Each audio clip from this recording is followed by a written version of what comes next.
कांग्रेस के रुकने पार्लियामेंट प्रियंका गांधी ने कहा कि आइन 131वीं तरमीमी बिल 2026 दरअसल डिलिमिटेशन से मुताल्लिक़ था, न कि ख़वातीन रिजर्वेशन बिल से, क्योंकि ख़वातीन रिजर्वेशन बिल 2023 में तमाम जमातों की हिमायत से पहले ही मंजूर हो चुका है। उन्होंने पार्लियामेंट में इस बिल की शिकस्त को जमहूरियत की जीत करार देते हुए इसे एनडीए हुकूमत के लिए एक बड़ा झटका बताया। उन्होंने मरकज़ की बीजेपी हुकूमत पर इल्ज़ाम लगाया कि वो हदबंदी के नाम पर मुल्क के विफाक़ी ढांचे को बदलने की साजिश कर रही है और ख़वातीन रिजर्वेशन के मसले को सियासी फ़ायदे के लिए इस्तेमाल कर रही है।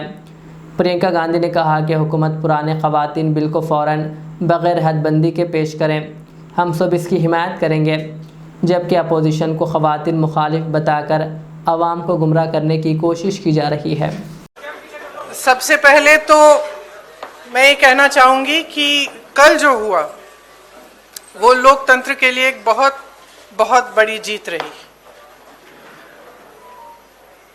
जो सरकार की साजिश थी संघीय ढांचे को बदलने की, लोकतंत्र को कमज़ोर करने की, उसको हराया गया, उसको रोका गया।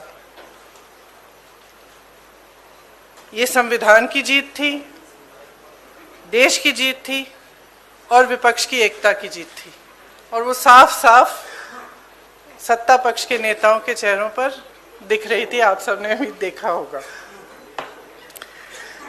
देखिए, गृह मंत्री जी और प्रधानमंत्री जी का भाषण सुन रही थी। कई बार दोनों ने अलग अलग मौक़ों पर अपने भाषण में कहा कि आप लोग अगर इसके साथ सहमत नहीं होंगे तो आप कभी यहाँ नहीं बैठ सकते, आप कभी सत्ता में नहीं आ सकते, आप कभी जीत नहीं सकते। और इससे बहुत साफ हो गया कि इनकी मंशा क्या थी।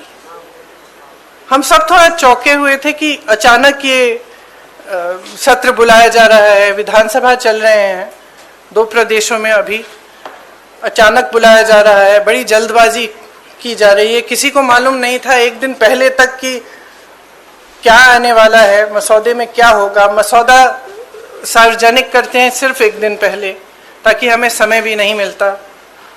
तो हम सब सोच रहे थे कि ये सब क्या हो रहा है और क्यों हो रहा है। मेरे ख्याल से पूरी साजिश जो रची गई षड्यंत्र की तरह, कि किसी न किसी तरह से हमें सत्ता में रहना है।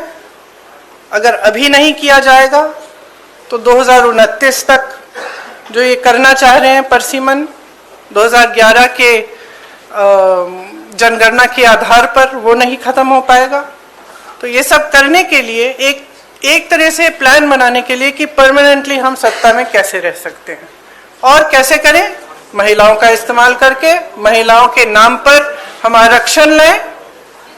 अगर ये लोग सहमत होंगे, पारित हो जाएगा, तो एक तरफ हम ये कर लेंगे, दूसरी तरफ से हमें सारी स्वतंत्रता मिल जाएगी कि काट पीट भी करिए सीटों में, किसी तरह से भी आप परसिमन करा दीजिए। 2011 के जनगणना के आधार पर होगा तो जाति जनगणना का भी कोई